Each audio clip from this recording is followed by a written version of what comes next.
السفينة المحطمة، حكاية من التراث الإيطالي. قبل العديد من السنين أبحرت سفينة ركاب من ميناء ليفربول متجهة إلى جزيرة مالطا القريبة من إيطاليا. لقد كانت السفينة مليئة بالركاب، ومن بين الركاب كانت هناك بنت صغيرة تدعى جوليتا. هذه هي المرة الأولى التي تسافر فيها جوليتا وحدها. لقد كانت البنت الصغيرة جوليتا تعيش عند خالتها في لندن، وها هي الآن تعود إلى أمها التي تعيش في إيطاليا. لم تكن جوليتا مرتاحة لسفرها بمفردها. كانت تراودها فكرة بأن هذه الرحلة سوف تأتي عليها وعلى أمها. لماذا لا تنظرين إلى الأمام كبقية الناس؟ آسفة، كنت أنظر إلى طائر النورس. يا له من رجل خشن. أين قلادتي؟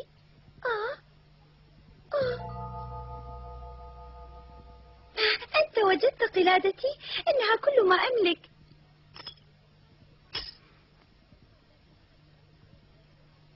شكرا لك، ولكن لا ينبغي أن تفعل ذلك. أنا آسفة. إلى اللقاء.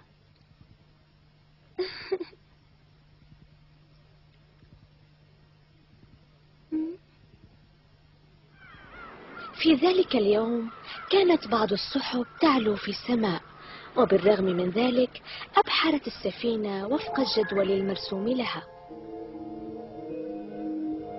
وبعد قليل من إقلاع السفينة أخذ الجو في التغيير إلى الأسوأ، وبدأ البحر في الهياج.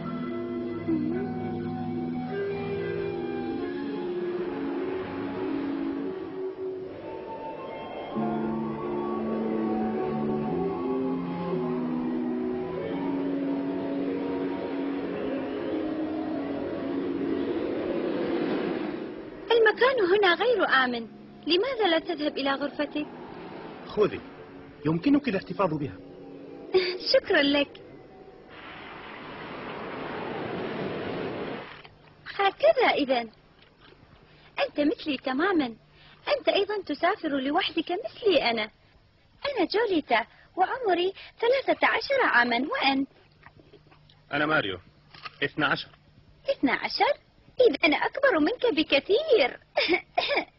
ويمكن أن أكون أختك الكبيرة، والآن اطمئن، سأهتم بك.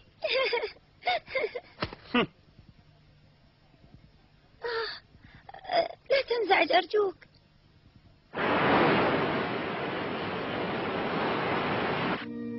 أرجوكم استمعوا إلي جميعا.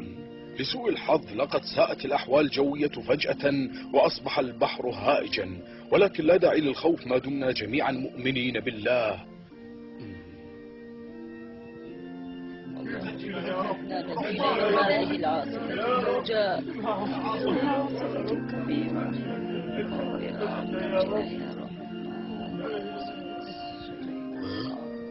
ما هذا؟ لابد من وجود شخص بيننا لم يشكر الله على نعمه. يا رب ساعدنا. ماريو.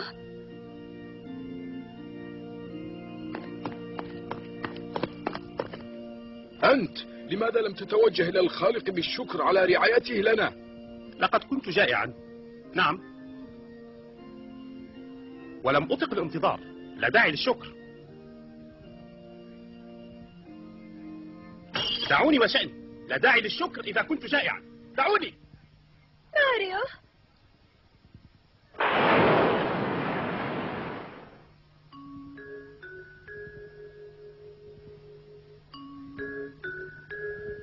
ماريو، كيف تقول كلاما كهذا؟ بعيني.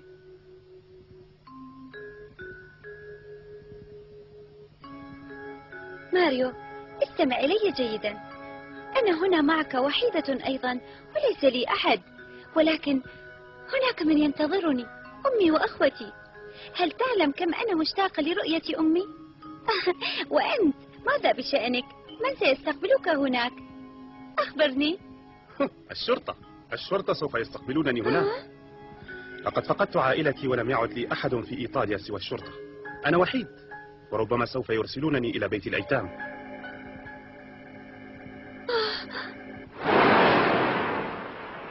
نعم، إن ماريو الآن يتيم الأبوين. لقد هاجر والداه إلى إنجلترا للعمل في مناجمها الفحمية، وهناك توفيا وتركاه وحيدا، لذا فقد أرسله البوليس إلى مسقط رأسه إيطاليا.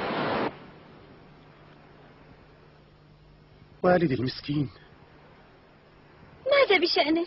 لقد توفي داخل منجم الفحم المظلم. المنجم ينهار! اهربوا قبل ان يغلق المنفذ!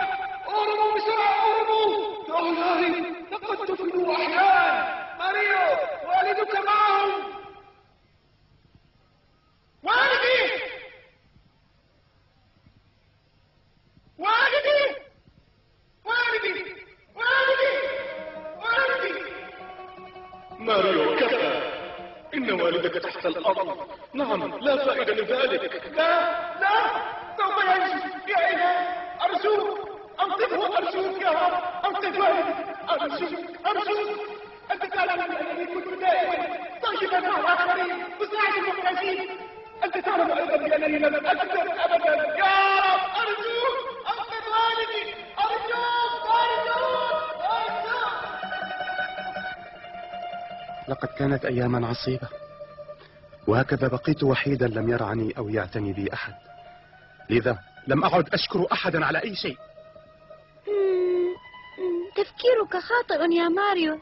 نعم، يجب عليك أن تشكر الخالق. أنت تفعلين ذلك يا عزيزتي لأنك تملكين كل شيء. أنا ظروفي تختلف كثيرا.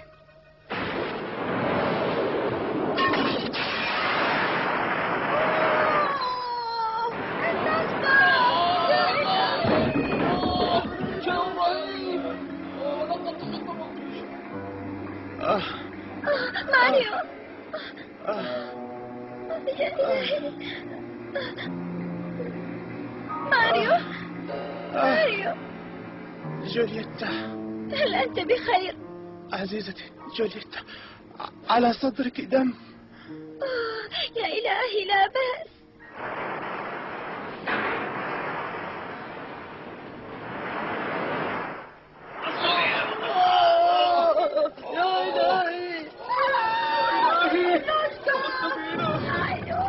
أسرعوا جميعا، أسرعوا إلى قوارب النجاة، هيا بسرعة، أسرعوا!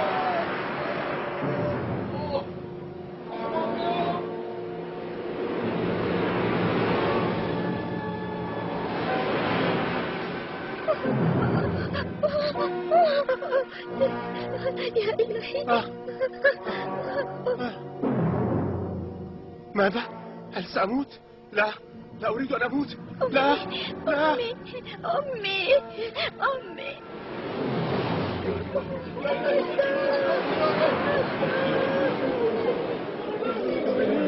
انظروا، ما زال هنالك أشخاص آخرون. تعالوا إلى هنا. الصغير فقط. يقولون الصغير فقط. هيا يا ماريو، اقفز أنت. الراكب الصغير فقط. هيا يا ماريو، أنا أختك الكبيرة وأنت أخي الصغير. اقفز يا ماريو، أرجوك، هيا بسرعة، أنقذ نفسك. هيا يا ماريو، كن شجاعا. لا يا جولييتا، لا. أنت تنتظرك عائلتك، أما أنا فيتيم وليس هناك من ينتظرني. سأكون وحيدا. لا يا جولييتا، اذهبي أنت. اذهبي يا جولييتا، اذهبي يا جولييتا.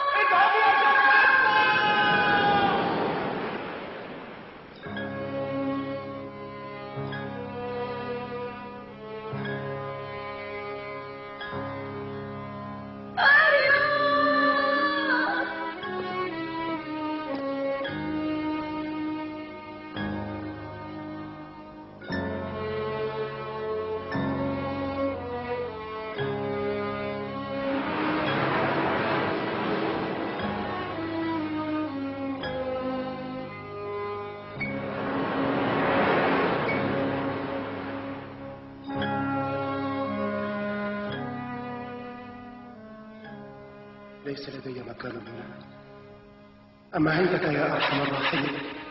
أيوجد أبي؟ أرجوك خذني إلى أبي، خذني إلى أبي يا رب، أرجوك.